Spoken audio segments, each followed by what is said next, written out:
Hello everyone and welcome to a brand new week of Road to TCG Worlds 2016, where the poll last time around was won by this Mew Toolbox deck which you have in front of yourself. So let's get into reviewing the deck list, and then we shall find some hopefully really good games. Now, the deck revolves mostly around the new Mew from Fates Collide. Its ability, Memories of Dawn, allows you to use an attack of any of your own basic Pokemon in play. You do need to cover the energy cost for each attack, but being Psychic type really helps you out in that you can use Dimensional Volley with it. There are a ton of energy acceleration support options for basic Pokemon currently, or well, not a ton, but one really good one in Max Elixir. And there is also a really nice variety of Pokemon that you can use in order to copy their attacks and hopefully adapt your deck in order to counter your opponent's deck. Free Retreat is also very nice, and the low HP can somewhat be managed and improved by using Fighting Fury belts, but we'll get that to that. We will get to that in a second. Now, the main supporters of Mew are Glaceon EX, which is a new card from the Generation set, or is it from Fates Collide? Never mind, it's from Fates Collide, sorry. Crystal Ray is mostly the most important attack. 70 damage, and during your opponent's next turn, you prevent all damage done to his Pokemon by attacks from evolved Pokemon, or from evolution Pokemon rather. So you prevent any damage from Vespiquen, any damage from Mega Pokemon EX, any damage from Gallade, even if it was put down through Maxis, any damage from Mega Manectric. So it's a really nice pairing to the upcoming Jolteon EX, which I will describe right now. Jolteon EX, its first attack is nothing too impressive, but Flash Ray prevents all damage done to his Pokemon by basic Pokemon. So between these two, you can definitely adapt your own deck in order to make sure you have the right counter to your opponent's deck. If you're playing against Night March, you focus on Jolteon. If you're playing against Mega Rayquaza, you focus on Glaceon or even Regice. If you're playing against Vespiquen Vileplume, you focus on Glaceon. So Jolteon EX was a card that was making ripples in the metagame, but now combined with Glaceon and the versatility of Mew, in order to adapt to any situation, it really should be a powerful deck for the upcoming format. Now, aside from that, we also have Regice, which with Resistance Blizzard, you prevent all effects of attacks, including damage done to his Pokemon by Pokemon EX. Once again, something really useful, and could potentially seal off a match completely, or eventually. You also have Seismitoad EX, because you could potentially turn one Quaking Punch for a single energy. Thanks to Dimensional Valley, you don't need double colorless energy as much. So this is definitely a nice card to try and slow the game down in order for you to get enough time to get your counters to your opponent's deck out. You also have Jirachi for the exact same reason. Stardust could buy you an important turn or two, and further helps you in countering Night March. And finally, we have one Hoopa to try and help us find the correct Pokemon EX, and also to try and help us find Shaman in order to accelerate our deck a little bit more. And that's it for the Pokemon. As you can see, quite a few different Pokemon, but that's the whole point of the deck. And there's other cards that you could potentially include. There's definitely a lot of versatile attackers, and yeah, should prove to be a very interesting week, just because every game will be pretty much guaranteed to be different, you know. A lot of decks have a set strategy where you focus on your own strategy, and if you get it going, then great. No matter what you're facing off against, you will have a chance. But this deck completely changes how it plays out, or not completely, but it changes its attackers, it changes the pace of the game and everything, can control the pace of the game by switching between attacks. And you don't necessarily need Mew every time. You can potentially simply, through the use of Max Elixir, power up the actual Pokemon EX that have the attacks that you need, and use those because they do have more HP than Mew. So now in terms of supporters, we have our mandatory for Sycamore, of course. We have 2N, definitely one of the best cards to be released once again.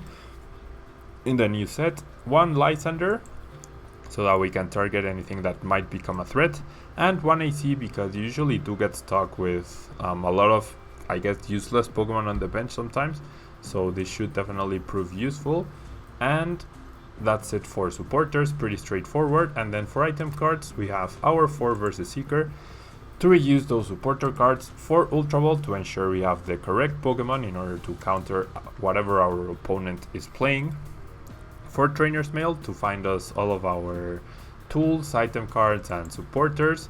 For Max Elixir, and like I was saying, we play a very heavy basic energy count, which is really nice and really, really important. And not only that, but we do have energy switch as well in order to try and control whatever requires energy and to make sure we don't waste energy anywhere or potentially save some energy from a Pokemon you know will get KO'd. The biggest issue I see with this deck is probably Trevenant so far, because Trevenant places damage counters and Glaceon actually prevents damage, but not all effects of attacks. Now, I also have 1 Super Rod in order to recycle something we might have discarded early on, or potentially fill our deck back again with energy in order to ensure our Max Elixir hits one of them, in order to further our energy attachments for the turn. And we have 4 Dimensional Valley because, or Dimension Valley, I keep calling it Dimension Valley, because that allows Mew to use Quaking Punch for 1 energy, use Crystal Ray for 2 energy, use Flash Ray for 2 energy, or potentially Resistance Blizzard for only 2 energy. Then we have 2 Floatstone in order to make sure nothing gets stuck in the active slot, such as Hoopa or Seismitoad or even Shaman. And we have 5 Lightning Energy and 7 basic Water Energy. So that covers pretty much the whole deck. Let me just save real quickly because I did make some last minute changes before I started recording after playing a few games. And yeah, let's see how we do with this Mew Toolbox. Now I have some really high hopes on this deck, to be honest. I really, really do. So hopefully we will be able to pull something off here. Puzzle of Time is another card I considered adding to the deck. Experience Share, well, is also something to consider, though probably if you're playing Expanded more than Standard. And yeah, I would definitely like potentially a second Lysander, because usually your opponent only has time to build like 1 counter Pokemon or something like that.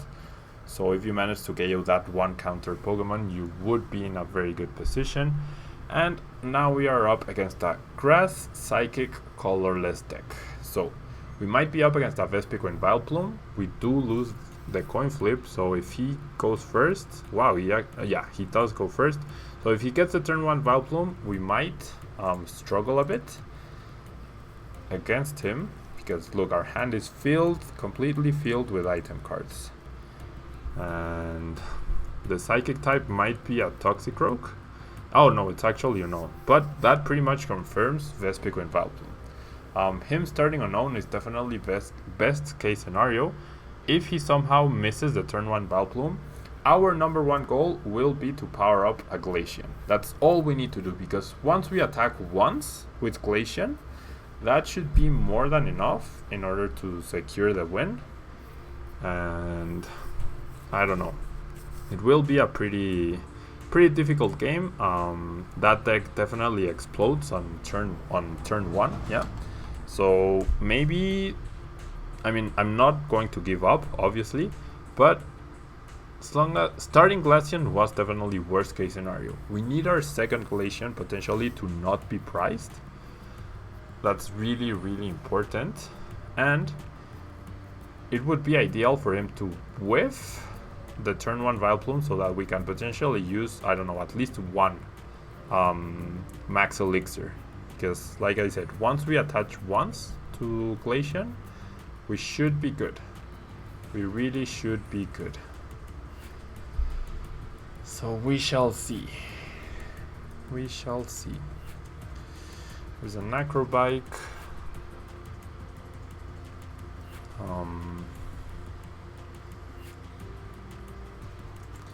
Battle Compressor. Yep, pretty standard for that kind of deck. He uses a lot of item cards. He already has a whole Vileplume line in the discard pile, but I'm guessing he runs Revitalizer. He discarded another Vileplume, another Oddish, and another Gloom.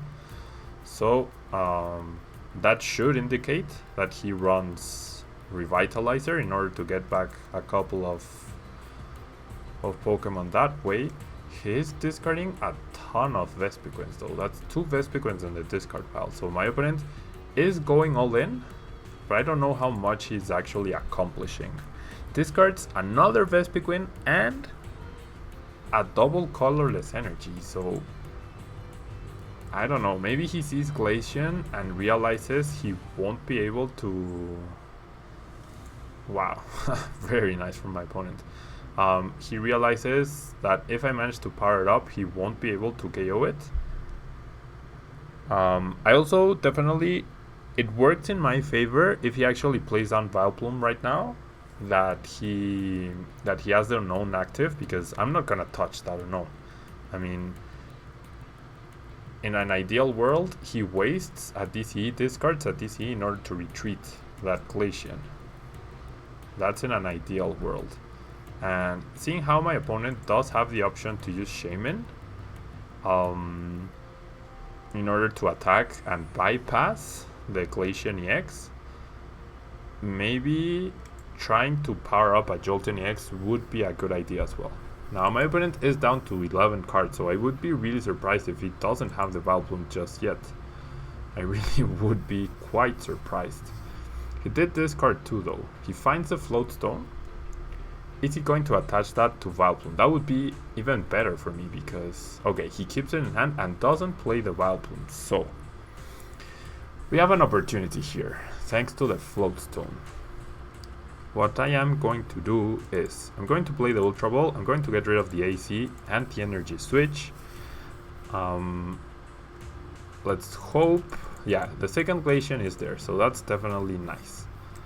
I could potentially, well, I could even abuse Jirachi as well, but I'm going to focus on Glaceon, put pressure that way, and because yeah, that forces him to use Shaman pretty much exclusively, and if he does that, it'll take Shaman so freakishly long to KO a Glaceon, like it's not even funny how long a Shaman will take to KO a Glaceon. So as long as we do that, and there you go, the high energy count does work in our favor. We even get 3 energy off of that potential max elixir. Now off of this Trainer's Mail, I'm not going to grab anything, and I'm just going to Sycamore right now. In an ideal world, I would be running double colorless energy maybe, and I would have been able to attach right now. I do get a Dimensional Valley. Well, maybe I should have gone for the Mew, but now Mew is very susceptible to Shaman. So I'm going to counter Stadium. I'm going to... Do I bench Seismitoad? Not really. Don't really need Seismitoad. And I don't need N either, I don't think. I'm gonna keep the N just in case. But I'm going to discard... No, I'm gonna discard the N. Seismitoad and N. I'm going to grab a Shaman this time around. Because if I manage... I want to play as many item cards as possible. So I'm going to attach an energy to Glaceon. Going to bench the Jolteon. It does have free retreat, so there's no harm in benching it. And I'm going to use Shaman in order to draw 5 more cards. If I manage... If I, for some reason, manage to hit... Wow. Okay, I do get Jirachi and I do get Mew, which is really nice. I do get another Ultra Ball, which could potentially be another Shaman. So yeah, going to play the Ultra Ball, going to discard Regice and Mew. Yeah, I'm not going to be using Mew this time around. I will grab the Shaman, or at least I won't be focusing on Mew. Having Jirachi down will also put pressure on my opponent, I'm not gonna play the Super Rod. There's no energy in my discard pile that I feel like I need to recover. So there I'm going to draw 4 more cards. And okay, I do hit another max elixir. So if I hit an energy right now, I can even consider simply start attacking. I definitely could. And there's a victory. Yeah, so my opponent immediately concedes. He realizes, I mean, every Shaman was going to be... Shaman, in order to KO Glaceon, was going to require 6 turns. He has 10 cards left in his deck. And by that time, I would definitely have another Glaceon powered up. And I would be taking quite a few prizes in between. So yeah, I mean, he could have definitely Shaman cycled in order to try and win. But the simple fact that I could have just as easily potentially powered up a Jolteon, potentially powered up a Mew. Yeah, there were a lot of factors that my opponent had going against him, and looks like we are up against another Vespiquen Vileplume deck. If we go first this time around, which we do, things should work out the way they did in the previous game, as long as we manage to find some, well, as long as we manage to find some max elixirs. Our starting hand is definitely not ideal, especially because I'm gonna have to put Seismitoad EX in front.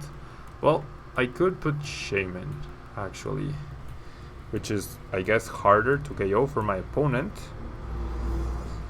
Huh.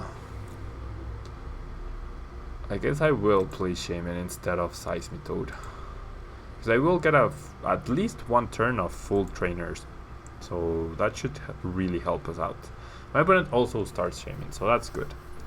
I'm going to Ultra Ball here. I'm going to Ultra Ball away the Energy Switch and the Seismitoad. Once again, Glaceon will be the focus of the deck. There we go. There's Glaceon, and I will attach an energy immediately to Glaceon. And first, I'm going to not Seismitoad. First, I'm going to Shaman EX. I do get 4 energy. I mean, 2 energy and 2 Verse Seekers. So that's not great. Gonna have to discard all of this, because I want to find my max elixirs, but that was definitely, or close to, worst case scenario, I guess. With this Ultra Ball, I'm going to find Jirachi to keep putting pressure on my opponent, or to keep the pressure up rather. I will bench the Jirachi. I really don't mind him KOing Shaman, if he even can manage it, but I get a Float Stone as well. So first off, max elixir. Even though I have an energy in hand, an energy in play, and I discarded 1, I managed to hit that. I will bench the Mew just for now. I will play my Versus Seeker in order to get back the Sycamore for next turn, and in case he gets the turn 1 Vileplume, and I will attach the Float Stone to Jirachi, to Shaman actually. So I'm going to retreat into Mew.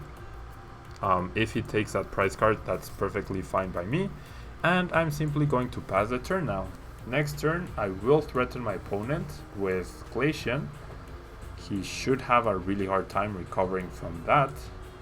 There's the Oddish, there's the Unknown, so I was right in the fact that it was another Vespiquen Vileplume deck, or at least Vileplume. We don't know what kind of attackers my opponent is using, but I don't know. I have a really good feeling about this, about our current situation. Vespiquen Vileplume decks are starting to run Lysander, but they usually only run 1, and a lot of the times during your setup, because you are discarding so many cards, you end up discarding the Lysander as well, and those decks usually don't have a way to recover their lost item cards. So yeah, let's see what we can do here. There's the first stadium. That's perfectly fine by me. We have digged a lot through our deck so far, so I really don't foresee any too big issues with the item luck. I really don't.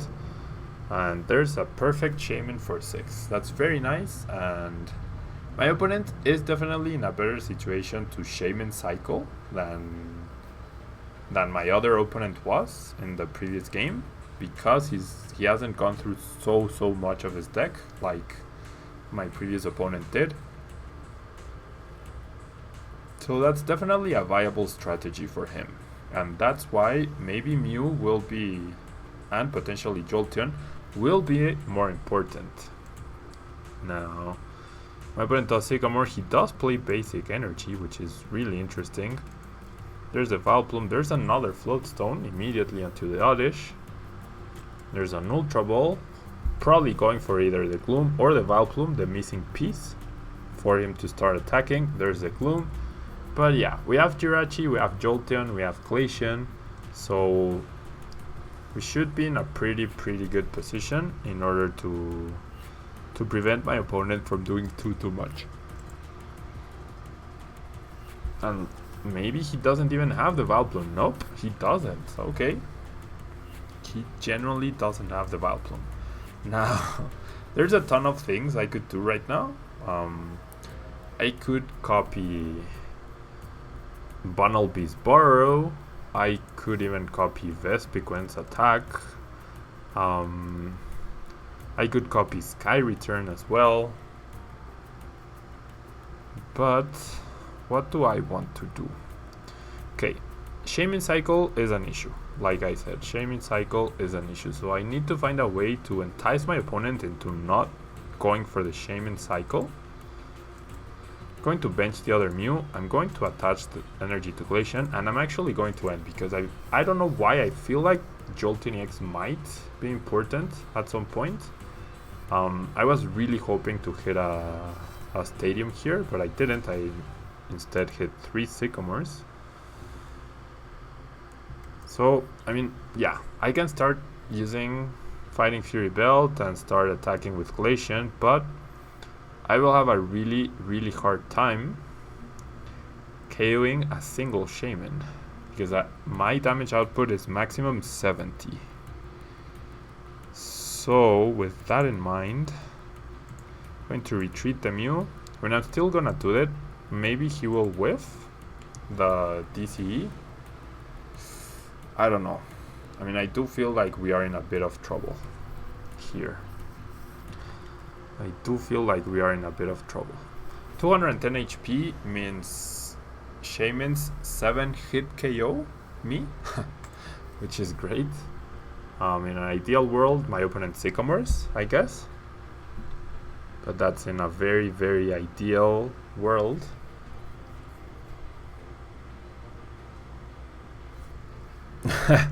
There's the Sycamore. There is the Sycamore. He attaches a DCE to Vespiquen. So maybe he doesn't know what Glaceon does. And he discards a DCE. Okay, that's perfect. This is definitely best case scenario. My opponent is also looking like he's going to deck himself out. And I mean, I genuinely don't know why my opponent attached to Vespiquen. And he's not evolving into Vileplume either, which is of note. Maybe he has something planned. Maybe he actually runs a ton of Lysanders. Or maybe he simply didn't have the Vileplume before right now. There it is. So, yeah. I'm generally not worried at all. Glaceon is such a good win condition. It's really sick. So, no item cards for me. At this point, with my opponent having 4 cards in his hand and 6 in his deck, I generally don't care anymore about Jolteon EX. I do care about potentially powering up Mew for the future, because I might be put in a situation where Glaceon has taken a lot of damage and I can retreat, or AC it back up to health, bench it, and then start using Mew in order to attack. But here, I can simply Crystal Ray, get myself 2 prize cards, and pretty much seal the game. I generally don't think my opponent has read Crystal Ray. I generally don't think. I think he's going to click V Revenge, and he's going to deal 3, 4, 5, 6, 7, 8, 9, 10, 11, 12, 140 damage, or so he will think. Even then, yeah, there's a V revenge for literally 0 damage. Now he's going to wonder what the heck just happened, and we might see a concession real soon. What do I have to do? All I have to do is keep using Crystal Ray. Now, water energies are scarce at this point. I only have 2 left in my deck,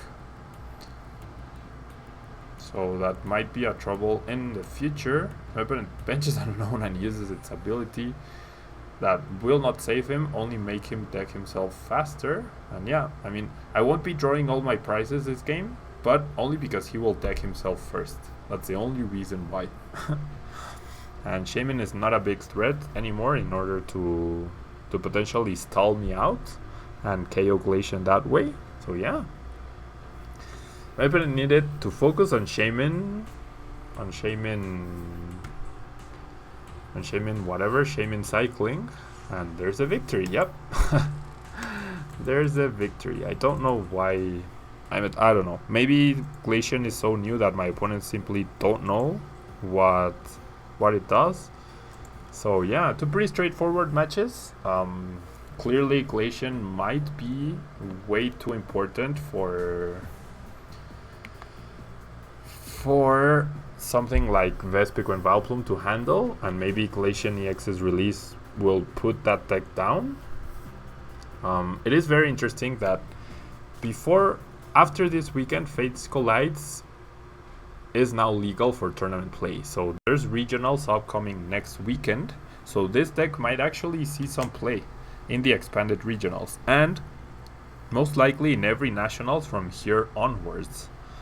So yeah, we shall see how we do. We shall see.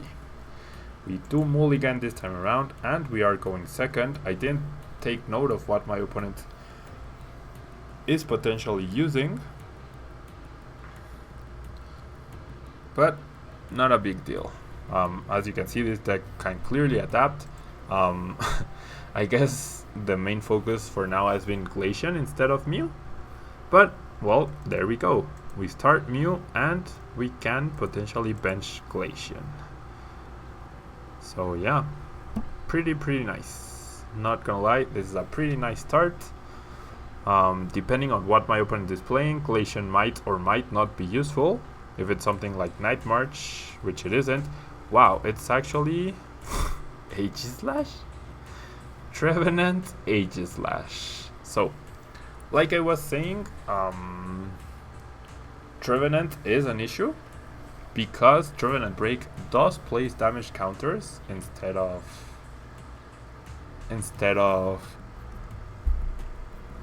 dealing damage, so that could be problematic for the future.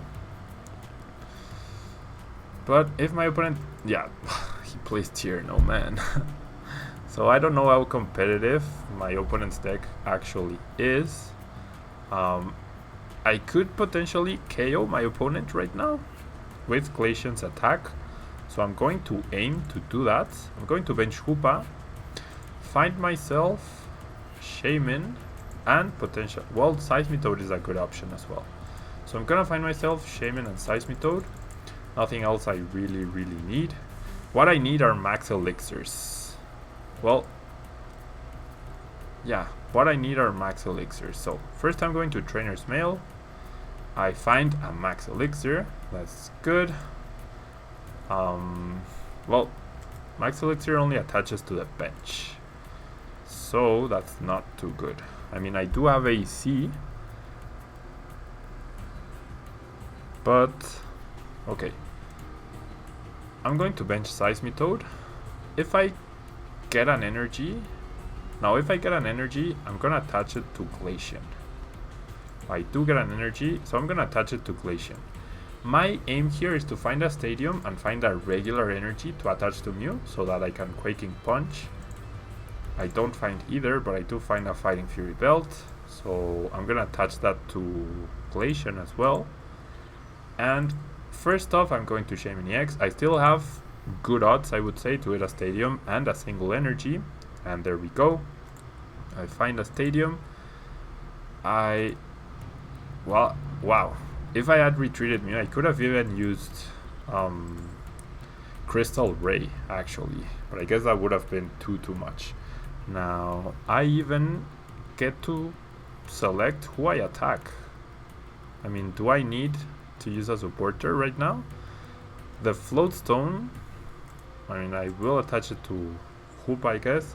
And yeah, I'm gonna Sycamore, just for the heck of it. Might find me some extra max elixirs, there we go. I could potentially power up Mew this time around instead.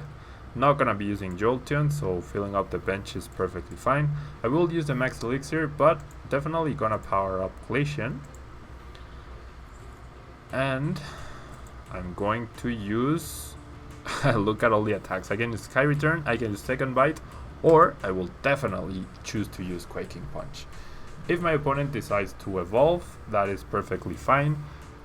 I have an energy, so I will be able to use Crystal Ray, but actually I might be better off using Sycamore to try and find an actual water energy to attach to Glaceon. And yeah, my opponent's deck is not a serious deck, so after this game the video will end. If you've made it this far, thank you for watching. The previous two games were definitely more serious against the Vespiquen and Valplum matchup. You will not be encountering an Aegislash deck in the future or in other tournaments. My opponent might even be using the Trevenant that increases the cost of attack for basic Pokemon. So we will find that out just now.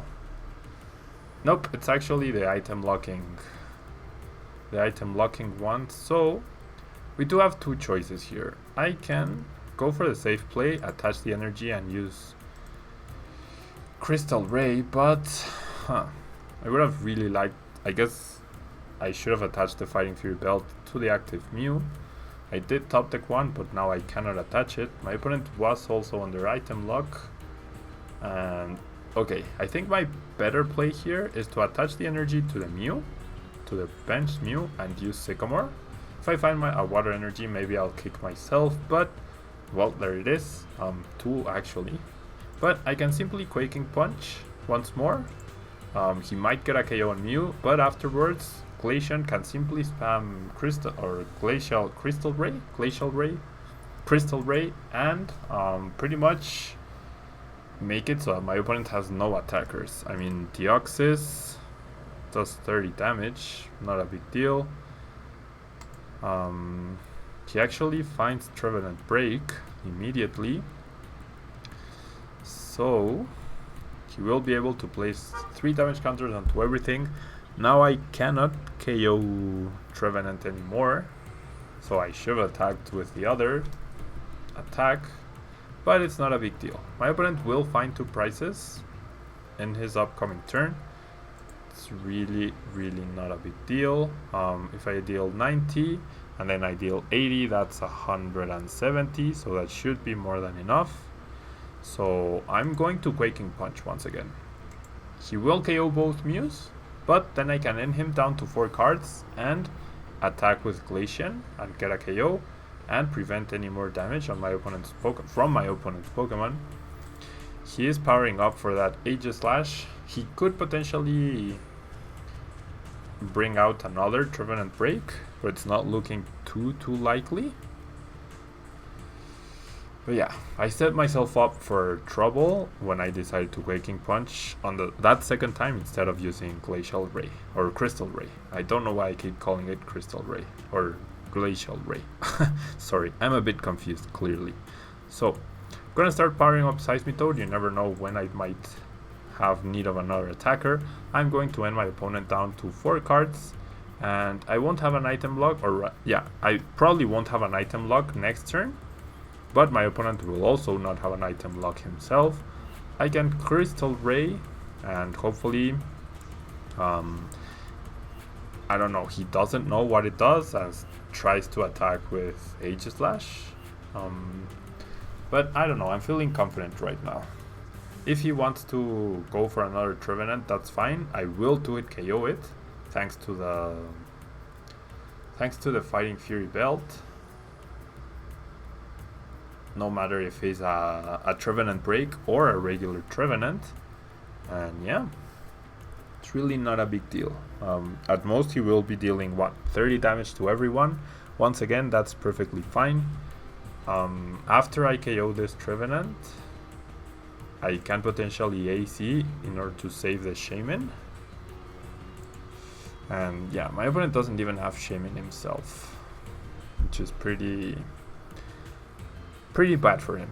Definitely pretty bad for him.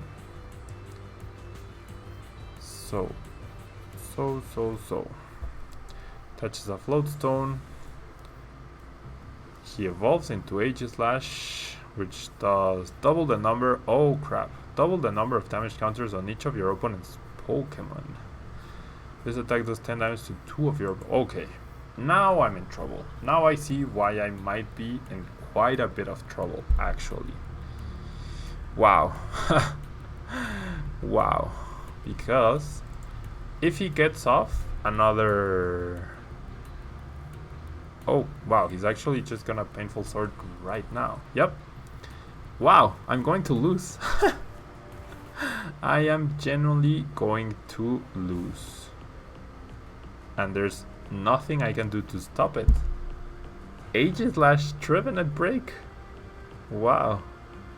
Because he doubles the amount of damage counters you have on your Pokemon. So next turn he's going to clean up my field. I cannot AC up enough Pokemon in order to prevent that. He's down to 2 prices, so I'm actually going to lose to this Aegislash deck. Wow. Wow. Well, I guess I'll attack, but doesn't really make a difference. I just want to see the animation of everything getting KO'd. Please just attack. Please don't do other things. Yep, there it is, Painful Sword. Wow. Wow, very nice. Very nice from my opponent. There's really nothing I could have done. That turn I allowed my opponent's Trevenant break to do 2 Silent Fears instead of just 1. That's what cost me this game. But I generally didn't know what Aegislash did. So I'm sorry about that, guys. But hey, that's a fun deck. Maybe I'll feature Aegislash in the future, you know? Seems like a really fun combo. I would definitely play the deck a bit differently, I guess. But my inexperience definitely showed there. So that's it from me, guys. Thank you so much for watching. I guess the serious match I did win both times against Vespiquen and Vileplume.